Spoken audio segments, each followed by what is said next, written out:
Hello and welcome back to Crit and Crit. I'm Scint. I'm Axion. And we are continuing our discussion of Bram Stoker's Dracula while I watch Axion flail around with Castlevania Circle of the Moon.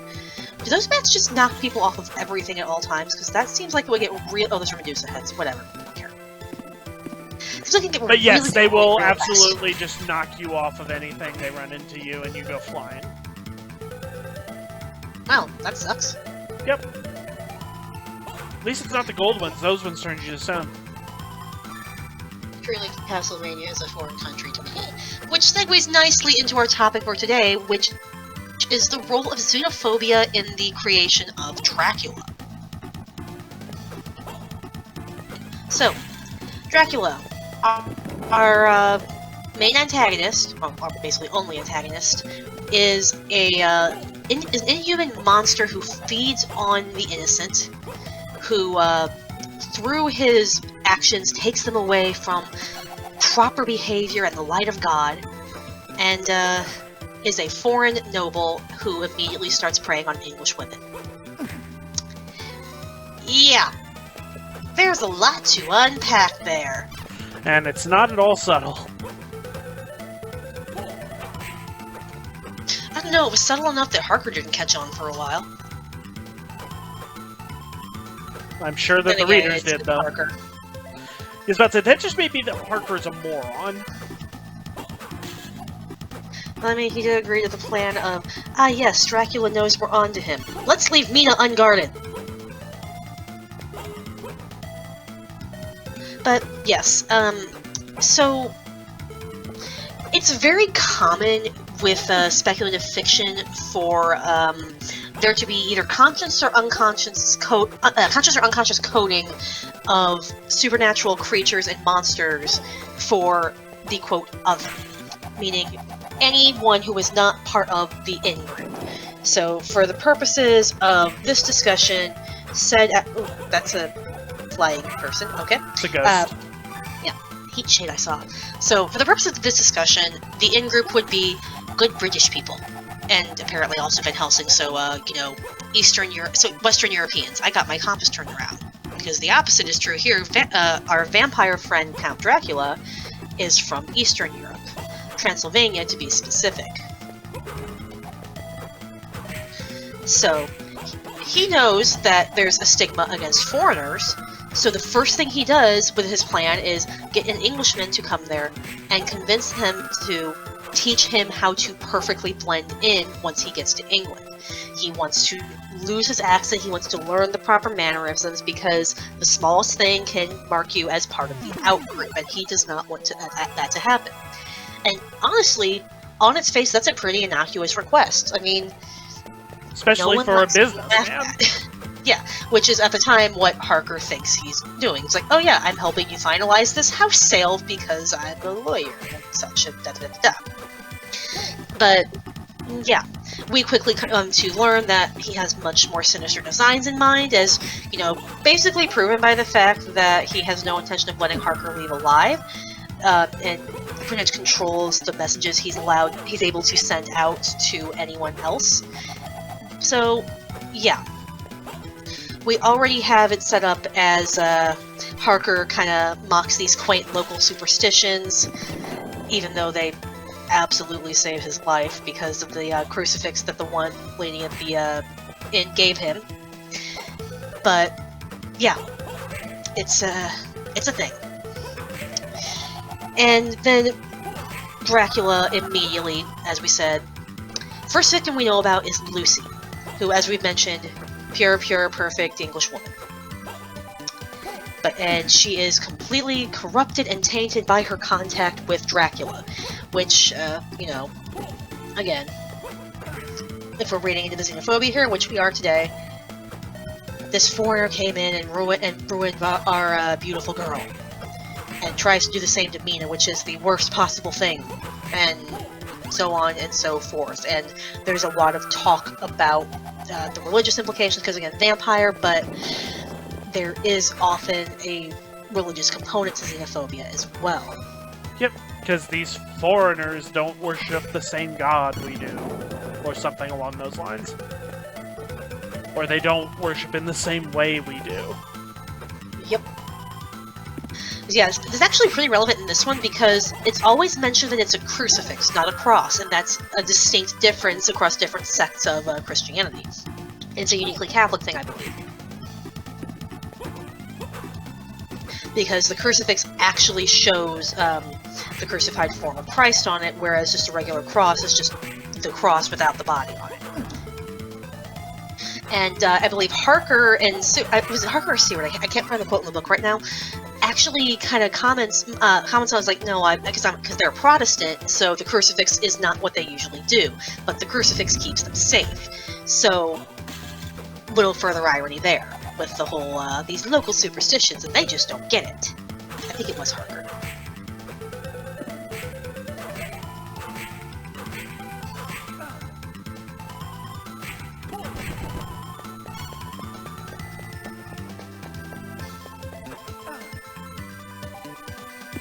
Find it? Nope, I was just like, I'm pretty sure it's Harker because of the local superstition thing, but I was kind of seeing if you were going to have anything to add. I was waiting for you to finish. I thought you were looking it up. Nah. Yeah, I don't remember which one it was either. But yeah, there is very much a strong association with, if it is British, and to a lesser extent other forms of Western European, it is good. If it is anything, and that of course in this context includes America. Ow. Though the American they have is portrayed as being a good and upright sort who is on the right side of right, so yes, that's what I was saying, is that yeah, making sure. Western European in this context includes America. Gotcha, sorry. Where it might not necessarily imply as much, or imply that as much in other contexts. Yeah, they do kill off the American, so there is that.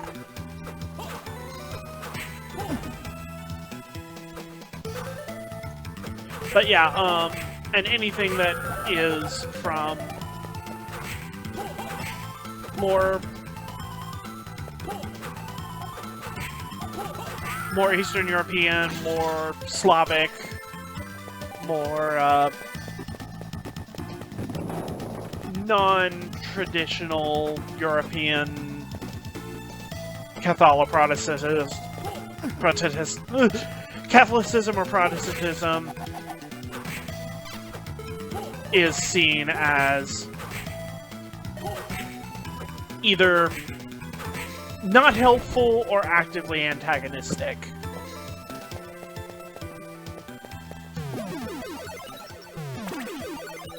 And the only exceptions to this that we see are people who are British people, and in the case of the one vampire girl, we don't know her origin, but she is described as fair-skinned and blonde-haired, so close enough, who have fallen under Dracula's thrall. We have her, we have Lucy, we have Redfield.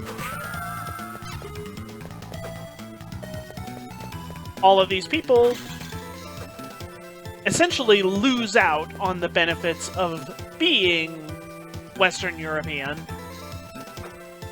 due to falling under the thrall of someone who isn't. They are controlled by Dracula, they have fallen under his sway, therefore they have forfeited their associations with the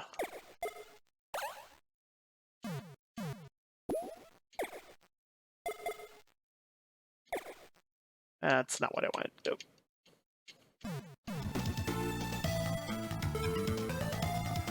Point being,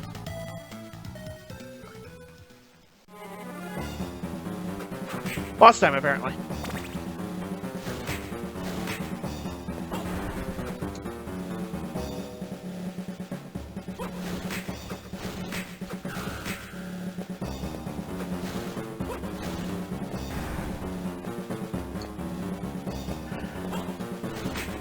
You get where I'm going with this, right?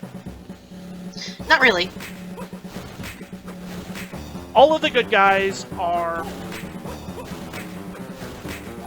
the Western European types, the British and British affiliated characters.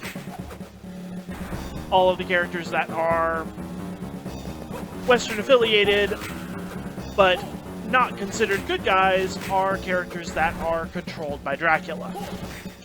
Gotcha, yes. And therefore they have forfeited their association with the good guy side. Though a slight departure from that would be with Van Helsing. He is a Westerner. He's from the Netherlands, but he is also kind of portrayed as being deliberately outside of the good old British sphere somewhat. His speech patterns, for example, very clearly show that English is not his first language.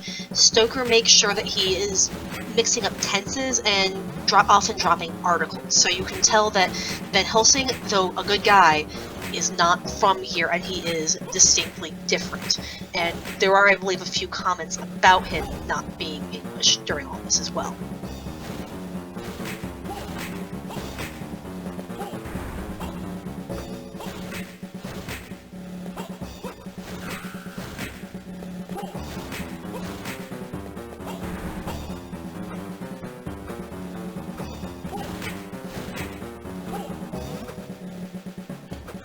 There's also the anti-Semitic tropes that we mentioned in an earlier episode, with the way Dracula is described, his physical appearance.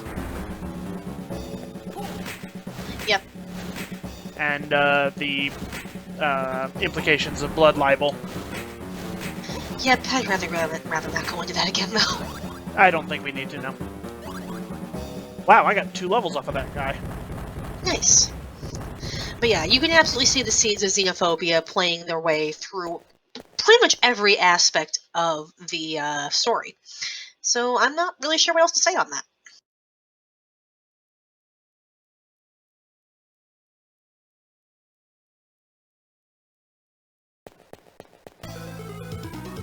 So that happened. Well.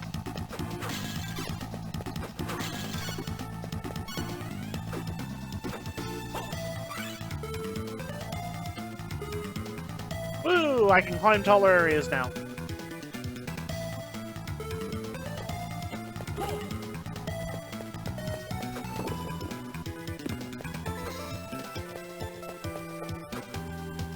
But yeah, I can't think of anything else. What do you have? Honestly, I think I've said my piece with the bit I was talking about earlier and kept stumbling over my words while trying to fight the boss. Alright, so we shall pick this up next time. Until then. See ya!